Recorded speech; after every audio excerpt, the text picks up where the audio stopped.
Voy a invitar a nuestro presbítero Christopher Flores que pueda pasar y dirigirnos con la predicación.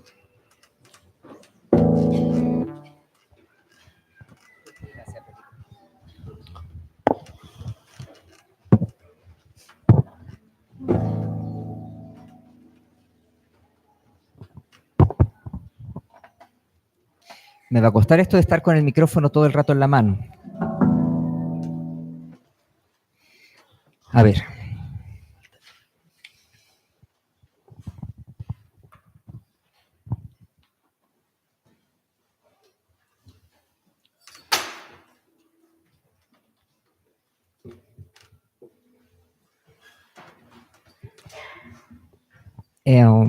Bem-vindos sejam nossos hermanos do Brasil. Esta predicação vai ser falada em espanhol.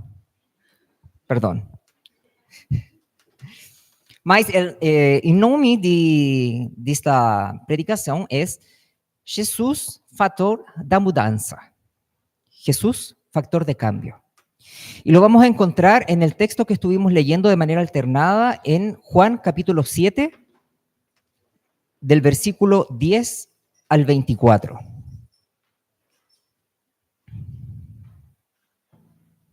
Voy a leerle nuevamente el texto, vamos a orar y luego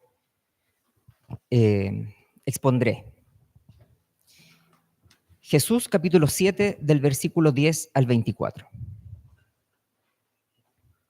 Juan, perdón.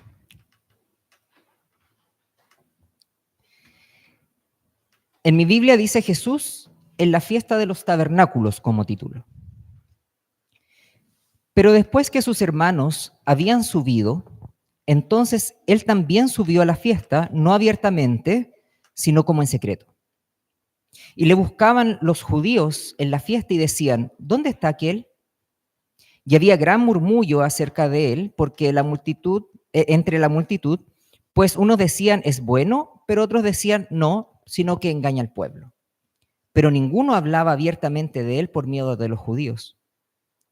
Mas, a la mitad de la fiesta, subió Jesús al templo y enseñaba. Y se maravillaban los judíos diciendo, ¿cómo sabe este letras sin haber estudiado? Jesús le respondió y dijo, mi doctrina no es mía, sino de aquel que me envió. El que quiera hacer la voluntad de Dios conocerá si la doctrina es de Dios o si yo hablo por mi propia cuenta.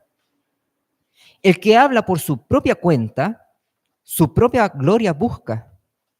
Pero el que busca la gloria del que lo envió, este es verdadero, y no hay en él injusticia.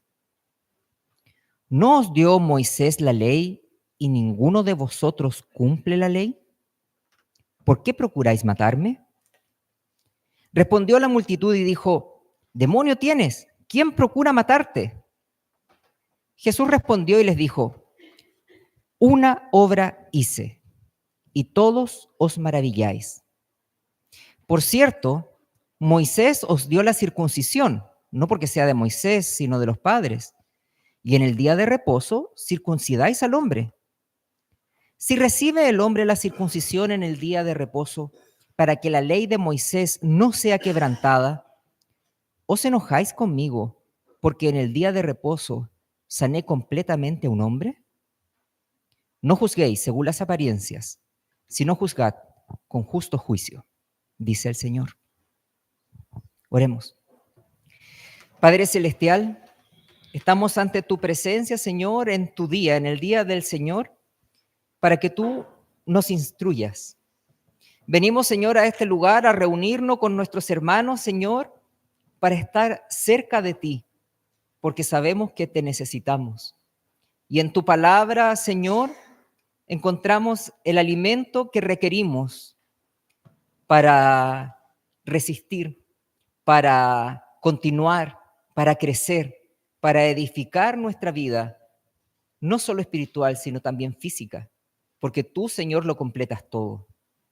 Te pedimos, Señor, que en esta mañana podamos tener nuestros corazones y nuestras mentes, Señor, dispuestas a comprender tu palabra, a escuchar tu voz. Permíteme, Padre, ser un instrumento en tus manos. Por Cristo Jesús. Amén.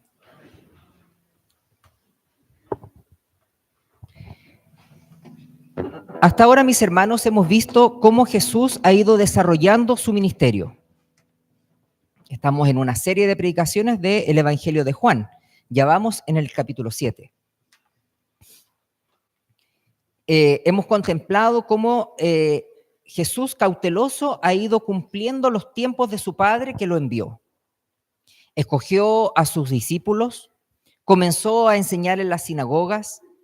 Hemos visto cómo hizo su primer milagro en Caná. Avanzó hasta hacerse conocido en toda Judea, en Galilea, en Samaria inclusive.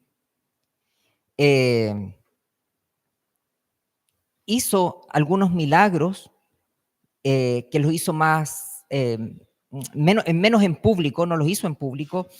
Algunos les pidió reserva respecto de las cosas que él había hecho, hasta que se encontró con la mujer samaritana, que lo vimos en el capítulo 4, cuando él se reveló como el yo soy. Él le dice a la mujer samaritana, yo soy el agua de vida abundante. Y avanza la historia donde vemos que los líderes religiosos, que Juan aquí los nombra genéricamente como los judíos, cuando leímos en el texto que se refería a los judíos, habitualmente se estaba refiriendo a aquellos líderes religiosos, ya tenían levantadas ciertas suspicacias acerca de quién era este maestro, este profeta. Luego Jesús en Betesda, capítulo 5, entró un sábado a ese lugar y sanó a un hombre paralítico y lo mandó a que llevara su lecho. En un segundo encuentro con este hombre, él se entera de que Jesús era quien lo había sanado y le cuenta esto a los judíos. Y esto comienza a provocar a ira a estos celosos guardianes legalistas de la ley de Moisés. Para terminar, se presenta como yo soy el pan de vida, no como el pan que comió el pueblo en el desierto, sino uno eterno que viene del Padre para satisfacer al ser en plenitud y no sacia solo del hambre. Lo hace mostrando un milagro gigantesco, la alimentación de los 5.000, mostrando cómo se comienza mostrándose también como el sustento a sus discípulos en el barco, ahí en el medio del mar, y enseñando abiertamente que él era el enviado del Padre. La suma de todas estas cosas lleva a Jesús al riesgo de muerte. Y como le dijo a sus hermanos, como lo vimos en la predicación de la semana pasada, el mundo a mí me aborrece. Así les dijo Jesús. Vimos que todo está, que todo esto llevó a Jesús a ver disminuido su número de seguidores. Curiosamente, en Juan 6:66, dice, muchos de sus discípulos volvieron atrás y ya no andaban con él. Pero ahora comenzaba el festival más importante de los judíos. No era Tomorrowland, como para los que les gusta la música electrónica, aunque se parece en ciertos aspectos respecto de las tiendas, los escenarios, los lugares. Venía la fiesta de los tabernáculos. Era una semana completa de celebración, así parecido a nuestras fiestas patrias.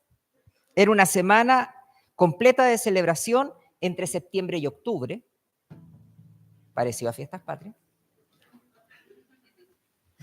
donde las familias acampaban en refugios, en tiendas, la fiesta de las cabañas también le decían ellos.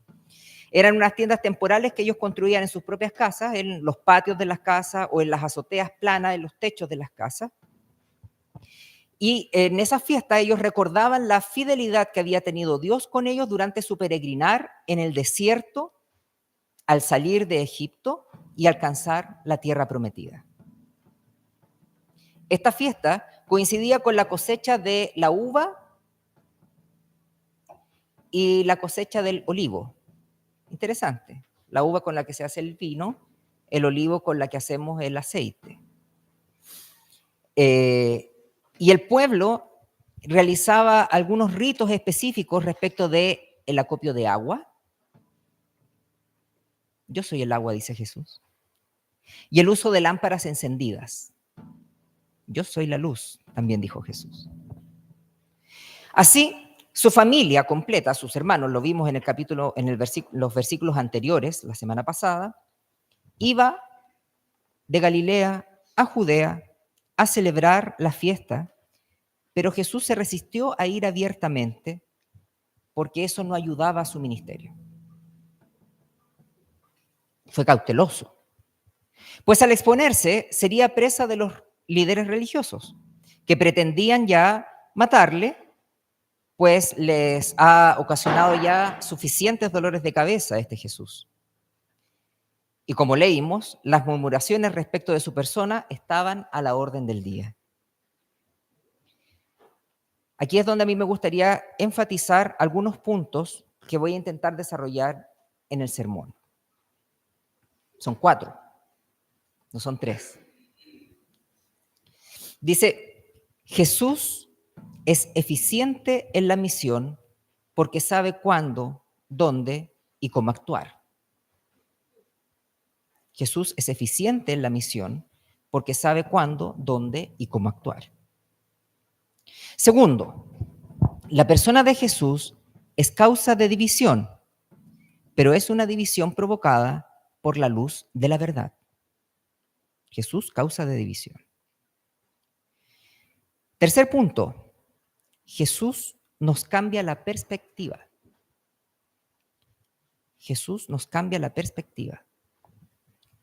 Y un cuarto punto, Jesús no busca su gloria, sino la del Padre que lo envió.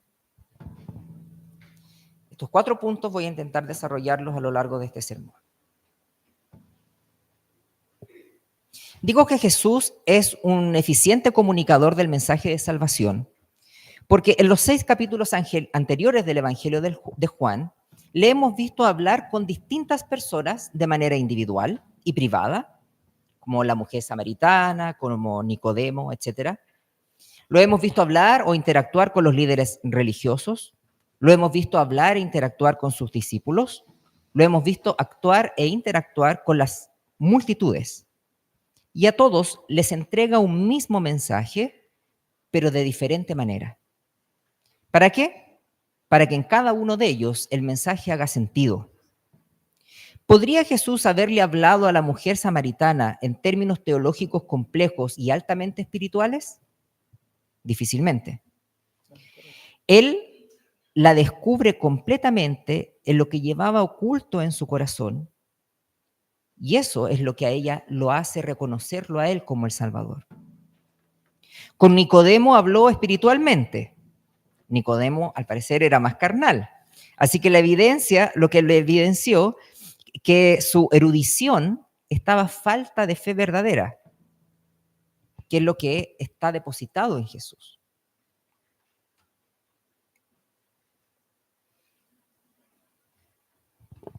Jesús siempre, como lo vimos en el relato que acabamos de leer, Jesús espera cuándo actuar. Su familia parte a la fiesta y él, de bajo perfil y de manera posterior, sale hacia ese lugar, siendo precavido para poder llegar y, por ejemplo, no ser emboscado en el camino o ser esperado con la cruz y los clavos apenas llegase a ese lugar. Jesús entonces, inteligentemente, llega a la fiesta, y aquí quiero hacer un punto aparte. Juan, y yo no sé si ustedes ya lo habían notado, en el capítulo 6 deja de hablar de los discípulos de Jesús.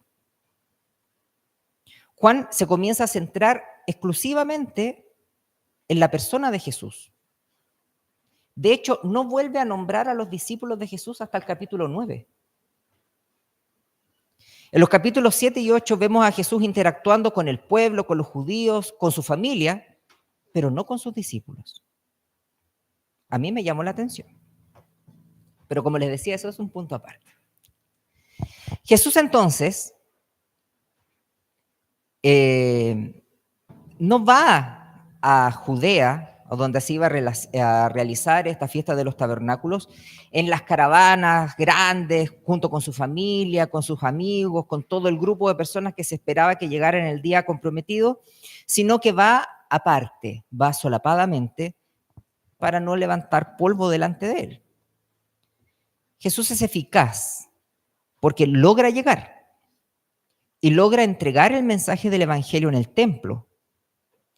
Quizás no en el main stage, no en el escenario principal, sino que en los espacios laterales, en otros lugares dentro del templo, donde la gente efectivamente se agolpaba a escuchar sus enseñanzas.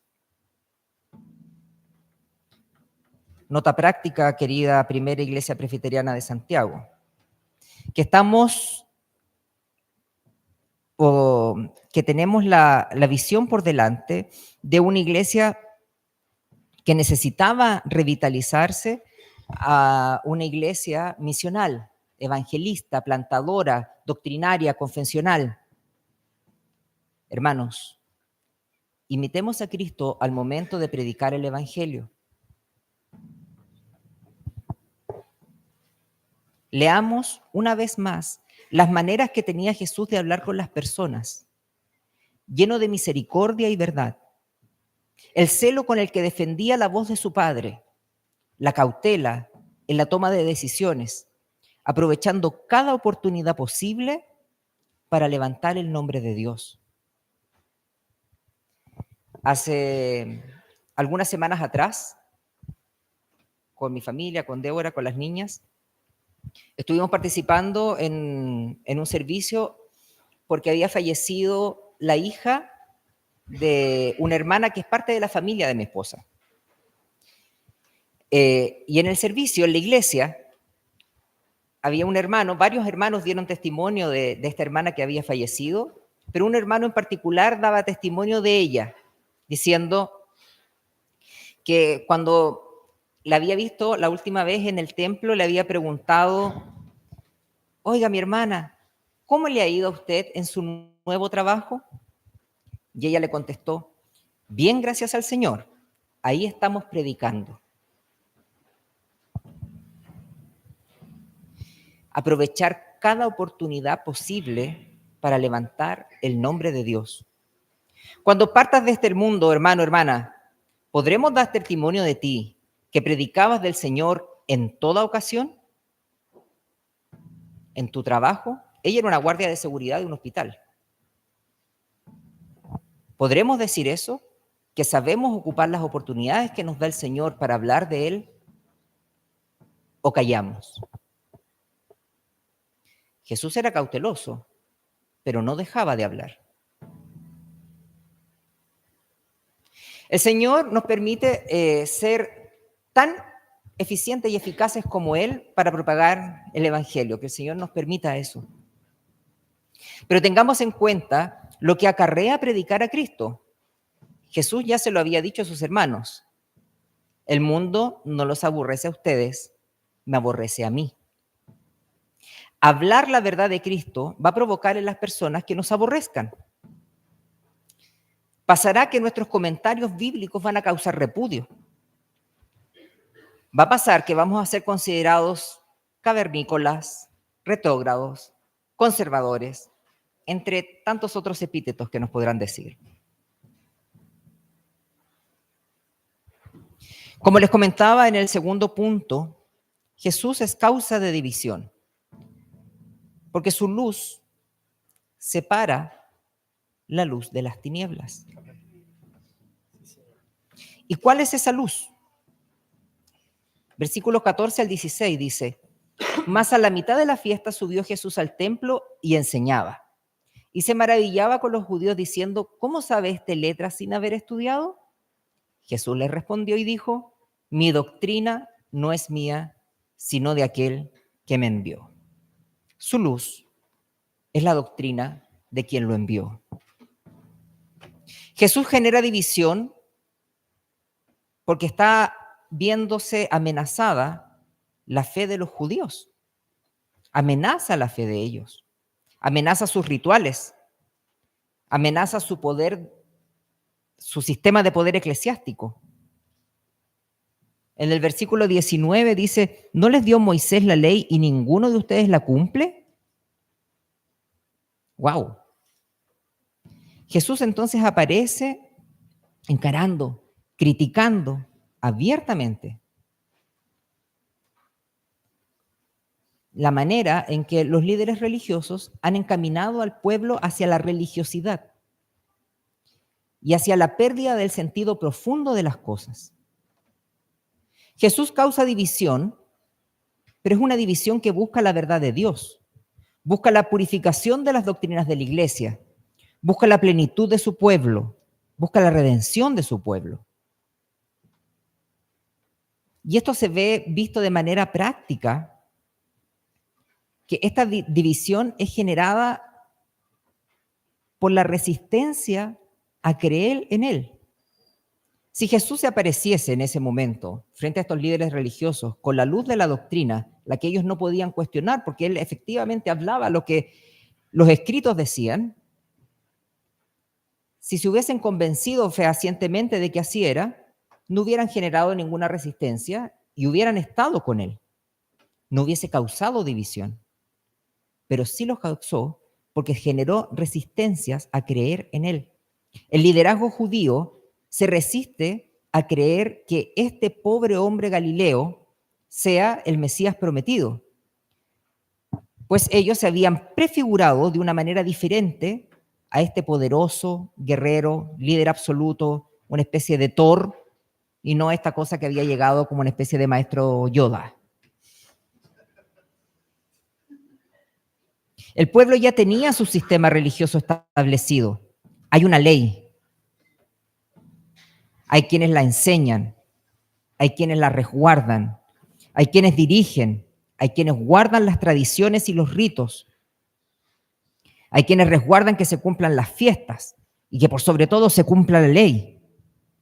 Pero lamentablemente su visión ahora es netamente legalista.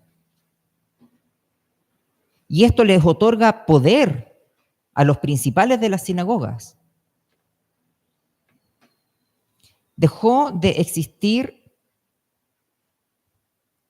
una correcta interpretación de la ley, de lo que significa guardar los mandamientos, que no debía ser cumplir por temor al castigo o para que los demás me vieran, sino como una muestra diaria de amor al rey que los había salvado.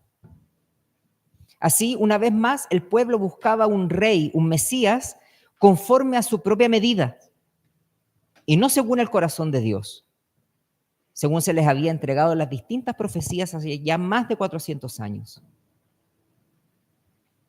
Jesús viene diciendo verdad, pero por el mundo es resistido porque él no se adecuaba a los requerimientos del mundo. De hecho, parece ser que Jesús o sea, para los religiosos parecía que a Jesús no le importaba cumplir la ley o no, cosa que no era así. Él la había cumplido al pie de la letra. Jesús les dice en el versículo 21, una obra hice y todos os maravilláis. Por cierto, Moisés les dio la circuncisión y si es día de reposo, ustedes la aplican. Pero si un hombre es sanado completamente en día de reposo, ¿ustedes buscan matarme?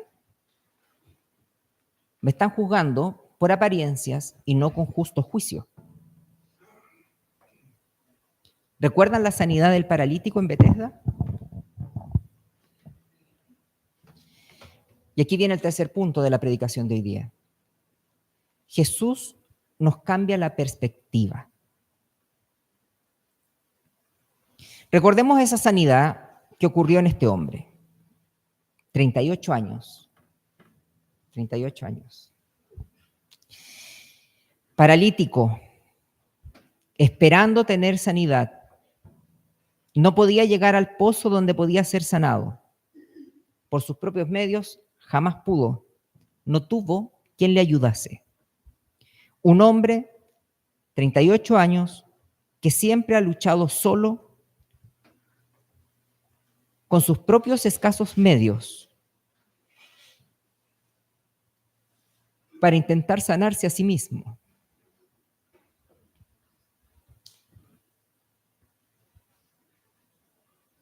A mí este relato me pega fuerte. Y Jesús pasa por ese lugar, lo ve, se entera cuál es su historia, se acerca y le pregunta por el deseo de su corazón. ¿Quieres ser sano? Entonces toma tu lecho y anda. Al recordar este relato, veo a mi Señor diciéndome, ¿quieres ser salvo? Toma tu cruz y sígueme. Y Jesús es perseguido por realizar este milagro de vida cambiada, este milagro de restitución completa de un hombre, y es perseguido solo por haberlo hecho en el día sábado, en el día de reposo, en el día sagrado, por haberle mandado a este hombre a que tomara su lecho, lo cargara y lo llevara un día donde no se podía trabajar. ¿Alguien aquí encuentra lógica en el raciocinio de estos judíos que lo perseguían por aquello? Jesús les enseña en su cara que deben cambiar la forma en la que están mirando las cosas como las veían. Le dice, ustedes pueden cortar la punta de un prepucio un día sábado y nadie les dice nada, y yo sano a un hombre por completo, lo restituyo de su vida, tirado en un lecho 38 años para que pueda comenzar a vivir, y eso está mal. Ellos veían a este Jesús como, ¿cómo sabe tanto este hombre? Nadie le ha entregado ninguna instrucción formal. Él no se había formado con ningún rabino. ¿Quién se cree? ¿Qué autoridad tiene para decirnos estas cosas? Nosotros que somos tan importantes. ¿Cómo se le ocurre hacer una sanidad, una labor en el día del reposo? ¿Cómo se le ocurre decir que es enviado de Dios? Y Jesús le responde con la misma parcialidad que ellos actúan. ¿Y acaso no tienen la ley y ninguno de ustedes la cumple? Y les da un ejemplo que les pega en el centro de su religiosidad. Porque ustedes circuncidan a un niño en sábado en este templo haciendo esa labor. ¿Y por qué yo no voy a poder cambiar a un hombre por completo en el día del reposo? Jesús los llama a cambiar la perspectiva. No juzgues por apariencia, sino con justo juicio. Guardar la ley del Señor para el creyente no debe ser una carga de tener que cumplir estas cosas, sino que tiene que ser un deleite. Me deleito en tu ley, Señor. ¿Me deleito en la ley del Señor? ¿Me deleito en su palabra o me es un pesar? Es que yo tengo estos planes, tengo estas formas. Mi iglesia funciona así y si cambia pido carta de traslado. No, es que estoy tan enamorado de un chiquillo, de una chiquilla que no es cristiano, pero seguro que es voluntad del Señor que algún día Él va a llegar a sus caminos. Ojo, que la evidencia y la Biblia nos muestran que es más probable que el hermano se vaya antes que la otra persona llegue. Cambiar la forma en cómo vemos.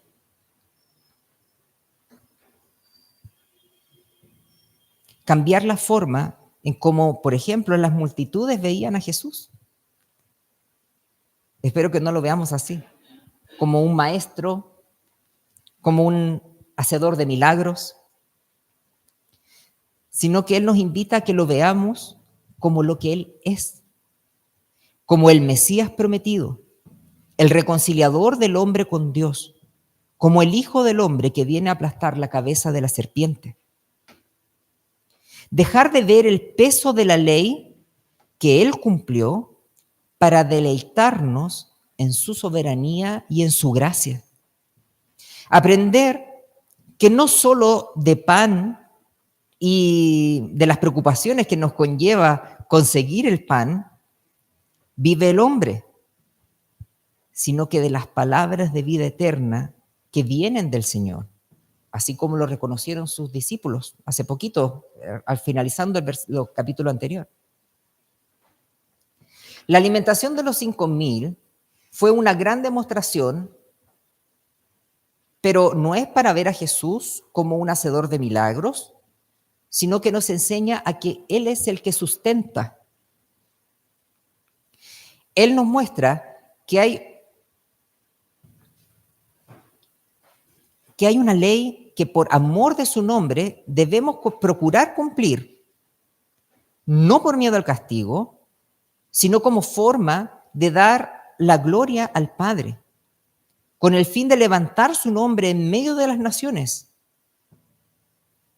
para mostrar al mundo que no somos del mundo, pues nuestro actuar, nuestro alimento, es cumplir toda la voluntad del Padre, así como Jesús les enseñó a sus discípulos en el pozo en Samaria. Pues esta es la finalidad de Jesús en este relato. Mostrarnos que no hay que poner los ojos en las maravillas que Él puede hacer, sino poner los ojos en la persona que Él es y en la doctrina verdadera que Él nos trae.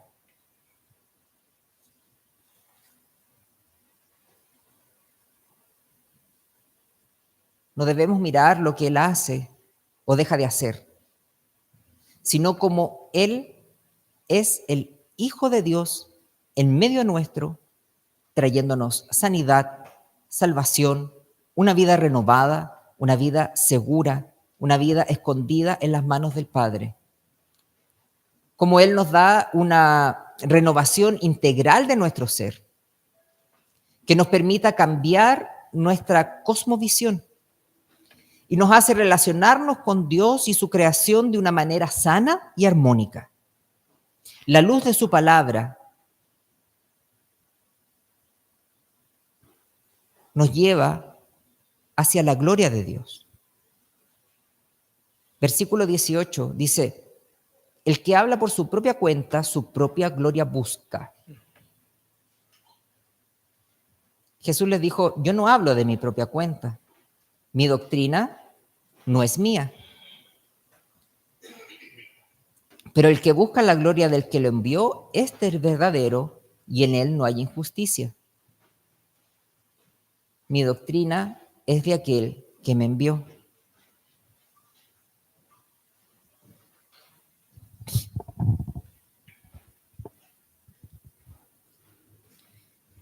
El Señor viene entonces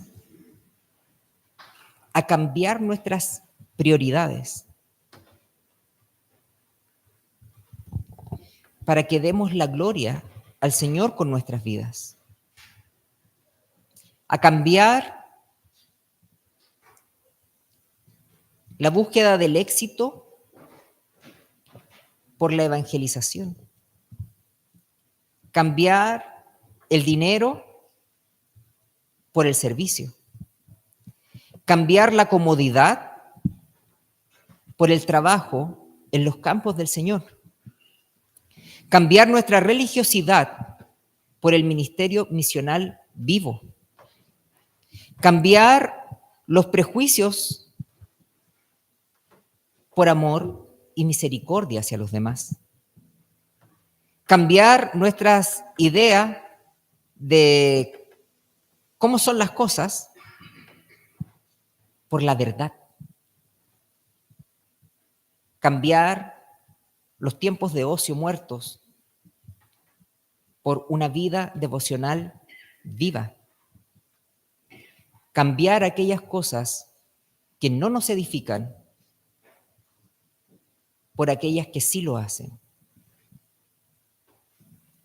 Jesús viene a provocar esos cambios en nosotros para que así también nosotros demos la gloria al Padre.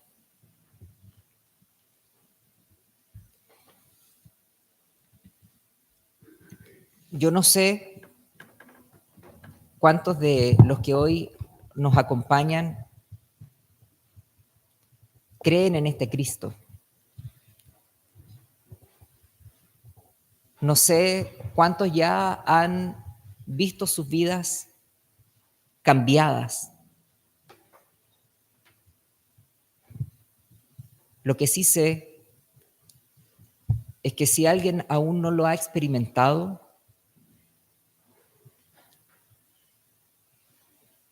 es tiempo de disponer tu corazón a que sea cambiado. Jóvenes, adolescentes, ustedes que tienen sus tiempos para hacer distintas cosas, busca al Señor. Permite en tus tiempos separar, aunque sea algunos minutos en el día, para tener una vida devocional, para orar, para conocer cuál es la ley del Señor, qué es lo que Él quiere para tu vida, para que no juzgues las cosas según las apariencias, para que no juzgues las cosas según lo que la televisión te indica debes juzgarla, para que no juzgues las cosas según las ideologías que estás escuchando afuera, sino que seas capaz de juzgar con justo juicio. Y para que el cristiano pueda tener justo juicio, debe conocer la palabra del Señor.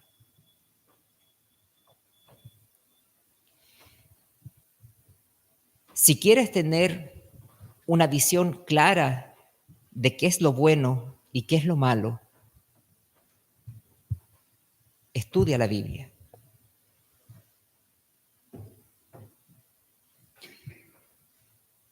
Pero ojo, que el mundo te va a aborrecer.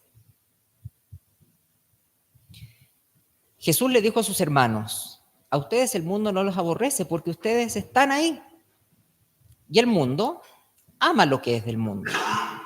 No le encuentra nada malo a aquello. Pero a mí me aborrece. Y si Cristo está en tu corazón, a ti te aborrecen. De una u otra manera vas a notarlo en tu vida por un trabajo que no te van a dar, por amistades que se van a alejar de ti, por invitaciones que no vas a recibir, por comentarios que vas a escuchar.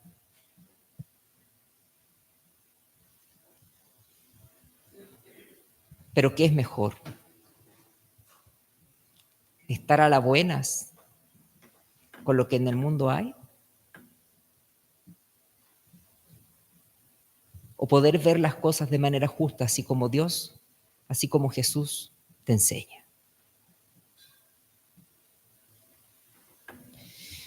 La doctrina de Jesús, que es la doctrina de su Padre, es exquisita, es perfecta. Por eso se nos enseña que debemos deleitarnos en ella, porque no hay nada más preciso. Dispongamos nuestro tiempo, mis hermanos. Dejemos nuestras pretensiones de lado y dispongamos nuestro corazón a ser cambiado. Oremos. Padre Celestial, estamos ante tu presencia, Señor, porque tú eres el Señor. Tú eres quien domina todo. Y a ti te ha placido, oh Padre, que en la persona de tu Hijo podamos encontrar reconciliación contigo. Que en tu doctrina, oh Señor, podamos aprender a ver el mundo como tú lo ves. Porque tú nos permites, Señor, conocerte. Y al conocerte, nos permites también a nosotros conocernos quiénes somos. Estamos ante tu presencia, Señor, disponiendo nuestros corazones para que sigan siendo limpiados por tu palabra. Permite, Señor, que nuestra vida completa, no solo el domingo en la mañana, no solo en los momentos en que tomamos nuestra Biblia, sea dominada por ti, sino permite, Señor, que podamos disponer cada área de nuestra vida, cada una de las decisiones que tomemos, cada uno de los deseos o anhelos que tengamos, estén supeditados a tu palabra, estén conforme a tu voluntad, y permítenos gozarnos en ella, aunque a veces nos sea difícil, porque nuestro corazón tira para otro lado. Pero ayúdanos, Señor, a comprender que todo lo que tú haces en nuestra vida es para nuestro bien. Por Cristo Jesús te pedimos todas estas cosas. Amén.